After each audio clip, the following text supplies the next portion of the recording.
La brume matinale s'accrochait encore aux arbres lorsqu'Eden Brody sortit sur son porche, une tasse ébréchée de café noir entre les mains. Les bois des Adirondacks s'étendaient autour de lui, silencieux et immobiles, comme une peinture encore fraîche.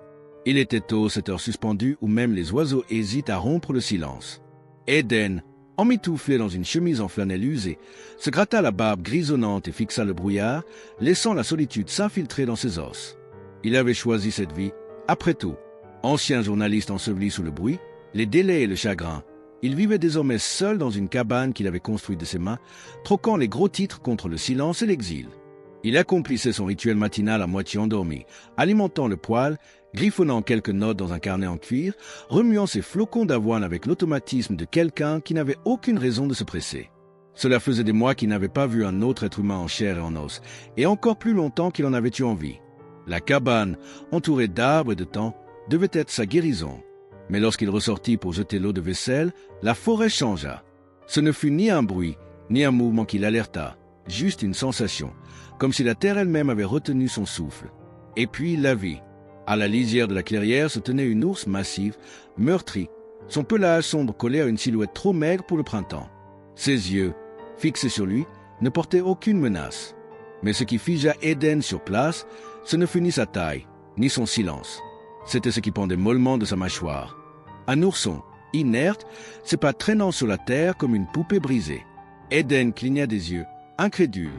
La forêt, jadis rassurante dans son indifférence, venait de déposer le chagrin sur son seuil. Elle ne bougea pas, lui non plus. Pendant plusieurs longues secondes, l'air entre Eden et l'ours sembla suspendu dans du verre fragile, tremblant, prêt à éclater. La mère se tenait juste au-delà du porche, son corps massif frémissant d'épuisement. Son flanc gauche portait une entaille profonde, croûteuse de terre et de sang séché, et sa respiration venait par à-coups irréguliers. Pourtant, ce n'était pas la blessure qui retenait le regard d'Eden, c'étaient ses yeux. Ils étaient sombres, brillants et remplis de quelque chose qu'il n'avait pas attendu, du chagrin. Pas de la rage, ni de la faim, du deuil. Elle baissa doucement la tête, presque avec révérence, et déposa le petit sur le sol devant elle. Le minuscule corps ne bougea pas, molle, inerte, bien trop petite pour être déjà partie. Elle le poussa une fois du museau, puis s'assit sur ses hanches, haletante. Ses épaules montaient et descendaient en vagues lentes et tremblantes, et de sa gorge s'échappa un son si doux qu'il semblait à peine exister, un gémissement étouffé, grave, de ce qui n'appartient ni aux bêtes, ni aux humains, mais à la douleur elle-même. La main d'Eden resta suspendue près de la porte de la cabane, et pendant un instant, l'instinct rugit. Le fusil était juste à l'intérieur, chargé, posé sur les crochets au-dessus de la cheminée. Il devait le prendre. C'est ce que ferait tout homme raisonnable. Mais il ne bougea pas. Pas parce qu'il n'avait pas peur, il avait peur, mais parce que quelque chose dans l'immobilité de l'ours, dans son chagrin visible, avait fissuré l'armure qu'il avait construite autour de son propre cœur. Il connaissait ce regard. Il l'avait porté lui-même, autrefois, assis dans un couloir d'hôpital, attendant des nouvelles qui ne viendraient jamais. Au lieu de saisir l'arme, il descendit du porche lentement, délibérément, le cœur battant à tout rompre. Les planches craquèrent sous son poids. L'ours remua une oreille, mais ne bougea pas. Eden s'accroupit à quelques pas d'elle, les mains ouvertes, parlant doucement, sans même savoir ce qu'il disait. Des mots, juste des mots, des sons apaisants pour lui faire comprendre qu'il ne voulait pas lui faire de mal. Pour des raisons qu'il ne comprendrait jamais, elle ne s'enfuit pas. Elle ne chargea pas. Elle se contenta de le fixer, vidé, endeuillé, comme une mère qui n'était pas venue chercher de l'aide, mais un témoin. Et Eden, l'homme qui avait fui le monde, se retrouva agenouillé auprès d'un cœur sauvage brisé en grand. L'ours ne bougea pas pendant longtemps après qu'Eden se soit agenouillé près d'elle. Elle resta simplement là, respirant à intervalles douloureux et silencieux, les yeux fixés sur le petit paquet à ses pieds. Puis, d'un geste lent, hésitant, elle reprit le petit dans sa gueule, si délicatement que cela ressemblait presque à un rituel, et fit quelques pas chanceants vers le porche. Eden retint son souffle lorsqu'elle monta la première marche, le bois gémissant sous ses pattes massives. Mais elle ne s'avança pas plus loin.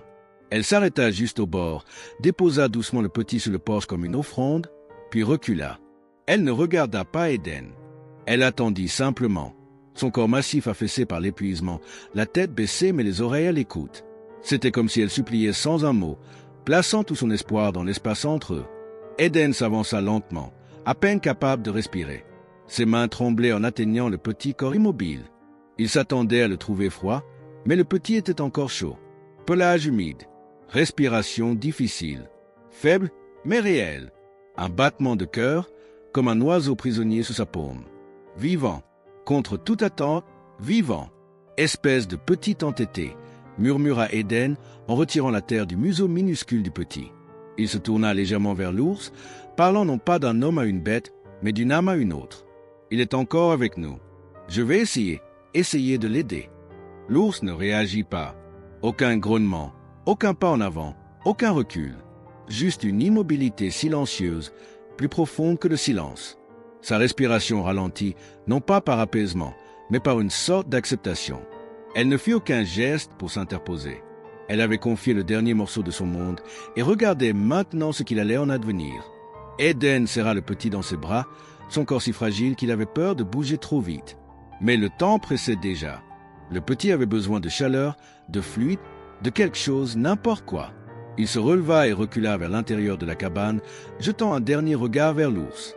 Elle se tenait là, comme une sentinelle au bord du porche, sans bloquer le passage, sans rien réclamer.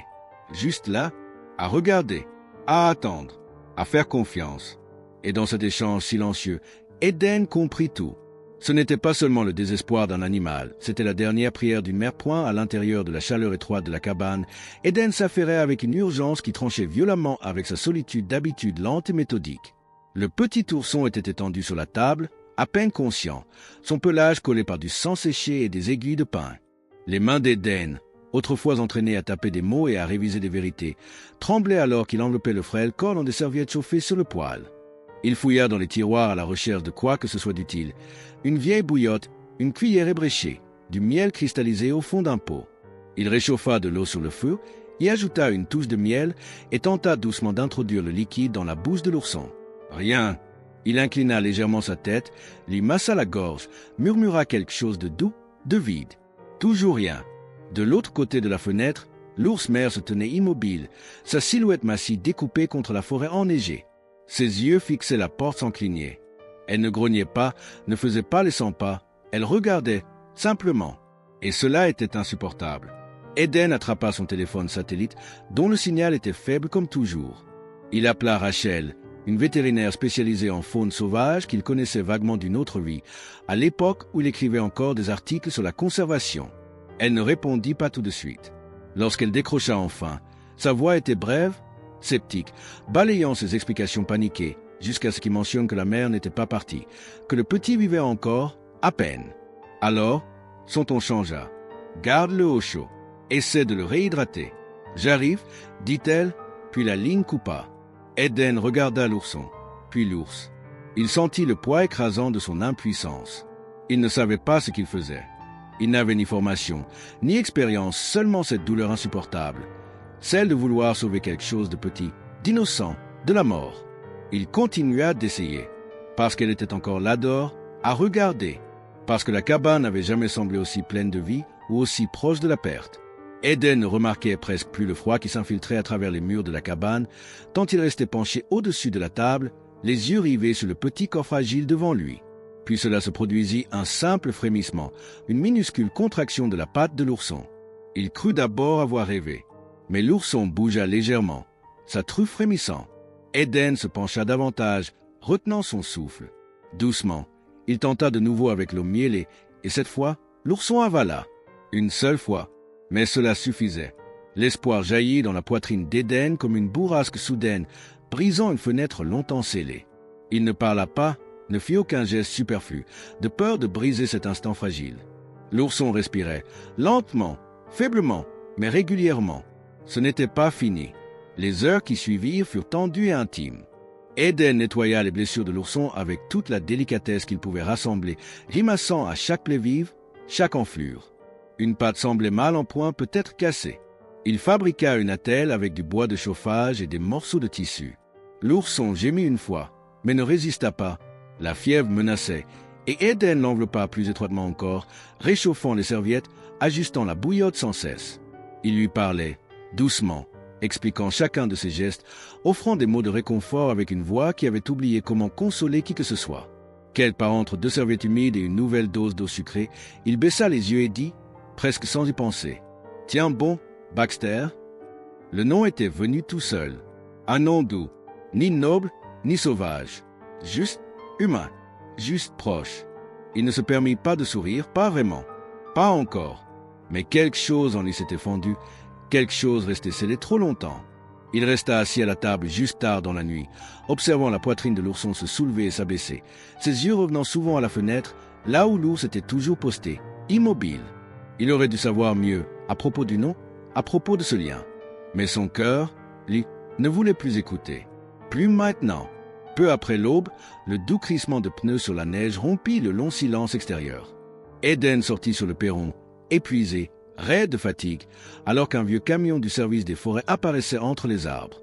Rachel en descendit la première, enfilant ses gants avant même que ses bottes ne touchent le sol. Une deuxième portière s'ouvrit et Ginny en sortit, une vétérinaire chevronnée, aux cheveux striés d'argent et au visage buriné par le vent et les années. Elles ne perdirent pas de temps en salutations. Eden les guida à l'intérieur avec une urgence discrète et les deux femmes s'activèrent aussitôt, avec cette efficacité calme de celle dont les gestes ont été 1000 fois répétés. Rachel s'agenouilla près de la table, soulevant déjà la patte de l'ourson pour tester ses réflexes.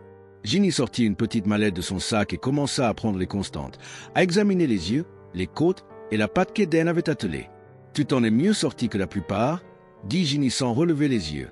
Mais ce petit a vécu l'enfer. Elle jeta un coup d'œil par la fenêtre où l'ours se tenait toujours, telle une statue. Elle n'a pas bougé. Eden secoua la tête. Pas d'un poil. Rachel scrutait les blessures plus attentivement à présent, ses sourcils froncés. Ce n'est pas dû à une chute, murmura-t-elle. Des traces de griffes profondes, écartées. Ginny acquiesça. Un gros mal. Elle a dû le repousser. Cette pensée glaça Eden, la mort avait frôlé le petit, et la mère avait affronté l'impossible pour le protéger. Puis Ginny dit quelque chose qui le figea entièrement. Et elle t'a sûrement observé. Un moment, peut-être, elle savait que tu aiderais. Rachel releva les yeux. Les ours ne font pas ça. Pas sans raison. Eden ne dit rien, mais une étrange densité tomba sur la pièce. Ce n'était pas de la peur, ni de l'admiration. C'était autre chose, comme si quelque chose de plus ancien, de plus instinctif que la logique l'avait vu, et accepté. Les yeux de l'ours à travers la vitre n'étaient pas suppliants. Ils étaient pleins de certitude. Peut-être l'avait-elle observé bien avant de sortir des bois. Peut-être avait-elle vu en lui quelque chose qu'il avait lui-même oublié. 2 semaines passèrent dans un rythme qui brouillait la frontière entre l'homme et la bête, entre la sauvagerie et la chaleur. L'ourson, désormais affectueusement nommé Baxter par Rachel lors d'un appel de suivi, n'avait pas seulement survécu, il avait commencé à s'épanouir. Bien qu'il boitât encore, il se déplaçait avec une curiosité grandissante, reniflant les bottes, grattant les vieux livres, somnolant près de la cheminée comme s'il avait toujours vécu là. Eden, autrefois emmenté par le silence, trouvait désormais du réconfort dans le froissement du pelage, les petits souffles et les grognements doux de son improbable compagnon. Le café du matin était devenu un rituel partagé. Eden à la table, Baxter étendu tout près, les yeux suivant chacun de ses gestes. Dehors, l'ours ne restait plus. Elle avait disparu dans les bois après un dernier long regard à travers la vitre, comme pour dire que son rôle était terminé.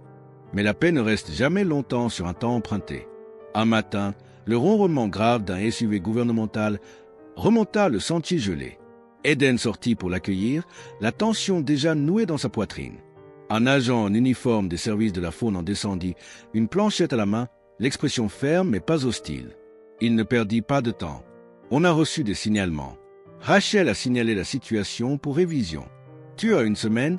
dit-il. « Ce petit doit être transféré dans un centre de réhabilitation. C'est encore un animal sauvage. Et ça, il désigna la cabane, ce n'est pas le protocole. » La mâchoire d'Eden se serra. Il voulait protester, mais l'homme n'avait pas tort. Baxter restait un ours, peu importe combien il semblait en sécurité, blotti près de l'âtre. Mais comment expliquer ce lien, ce silence qui avait été comblé, ces fils invisibles qui avaient rapiécé 2 âmes brisées dans une fragile paix commune? De retour à l'intérieur, Baxter leva les yeux du tas de pommes de pin qu'il avait fait rouler. Eden le fixa, un poids pesant contre sa poitrine. Un foyer ne tient pas toujours à des murs ou à une espèce. Parfois, il s'agit d'une compréhension silencieuse, imméritée, mais profondément ressentie. Et désormais, le temps était compté. Le ciel était couvert le matin où Eden chargea la cage à l'arrière de son camion. Les montagnes enveloppées de brouillard, accrochées aux arbres comme un souffle retenu trop longtemps. Baxter ne résista pas. Il avait grandi, s'était renforcé. Plus lourd, le regard plus perçant désormais. Moins ourson, plus ours. Pourtant, alors qu'Eden s'arrêta un instant pour resserrer les sangles, une petite patte se posa contre les lattes de bois, et un souffle d'où s'échappa familier, incertain. Cela faillit le briser. Il roula en silence, les kilomètres défilant sous ses pneus comme des chapitres qui n'étaient pas prêts à refermer. Le point de dépôt se trouvait au cœur d'une zone protégée de la forêt, un endroit où seuls les sabots et les pattes avaient droit de passage. Eden souleva la porte de la cage et recula. Baxter ne se précipita pas. Il huma l'air, puis se retourna pour regarder Eden une dernière fois. Sans peur, sans confusion, mais avec quelque chose entre la mémoire et l'instinct. Pendant un instant, Eden crut qu'il reviendrait vers lui. Mais alors, un bruissement s'éleva depuis la lisière des arbres massifs, délibéré. La mère s'émergea comme une ombre devenue matière, son regard fixé non pas sur son fils, mais sur l'homme qui l'avait sauvé. Elle ne grogna pas, ne chargea pas. Elle attendit simplement. Baxter les observa tous les deux, partagés par des liens plus anciens que les mots, puis il choisit. Pas brusquement, pas dans un élan, mais par des pas lents, comme un adieu silencieux. Il marcha vers elle. Elle le renifla, le poussa doucement du museau, puis tourna les talons. Ensemble, ils s'enfoncèrent dans les arbres, le sous-bois engloutissant peu à peu leur forme jusqu'à ce qu'il ne reste que le silence. Eden resta là longtemps. Puis, juste avant qu'elle ne disparaisse complètement, la mère ours s'arrêta. Elle tourna la tête. Leurs regards se croisèrent, celui d'Eden, fatigué et chargé d'émotions, le sien, ancien et serein. Dans ce regard, il y avait de la gratitude, un avertissement, du respect, un lien sans nom, sans besoin de mots. Puis elle disparut. Il ne pleura pas, il ne parla pas. Il resta simplement là, dans la clairière, l'air froid emplissant ses poumons, et pour la première fois depuis des années, il se sentit presque entier. L'hiver s'écoula lentement après la disparition des ours dans la forêt, mais quelque chose en Eden Brody avait changé avec les saisons. Le silence de la cabane, autrefois pesant, était devenu souffle entre les battements du cœur vivant, porteur de sens. Il recommença à écrire, non pas pour les gros titres ni les signatures, mais pour se souvenir. L'histoire coula de lui sous la lueur du feu, page après page, tout ce qu'il ne pouvait expliquer.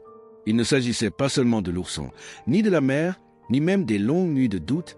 Il s'agissait d'avoir été vu, choisi, transformé. La forêt lui avait tendu un miroir, et pour la première fois depuis des années, il n'avait pas détourné les yeux. Au printemps, la neige s'était retirée, et avec l'apparure des cygnes, des empreintes douces dans la boue près de la lisière de la cabane, trop grande pour un cerf, trop précise pour un homme. Il trouva des branches cassées là où rien n'aurait dû tomber, des pentes de pin déplacées selon des motifs familiers. Et une fois, juste une fois, un son grave venu du lointain qui le fit suspendre sa plume en plein vol. Il n'alla pas vérifier. Il n'appela pas. Certaines choses méritent de rester sans nom, respectées comme un secret entre vieux amis. Eden vit toujours seul, mais le mot « seul » n'a plus la même saveur. Il y a une présence dans les arbres désormais, dans le murmure du vent entre les pins, dans la chaleur qu'il ressent quand il écrit tard dans la nuit. Il n'a pas besoin de les voir pour savoir qu'ils sont là. Si cette histoire a réveillé quelque chose en vous, si vous croyez que la nature sauvage peut contenir de l'amour, que le silence peut guérir et qu'une âme blessée peut renaître, alors ne laissez pas ceci être la fin. Aimez, abonnez-vous et partagez cette histoire avec quelqu'un qui a besoin de croire au miracle silencieux. La forêt écoute encore. Et vous ?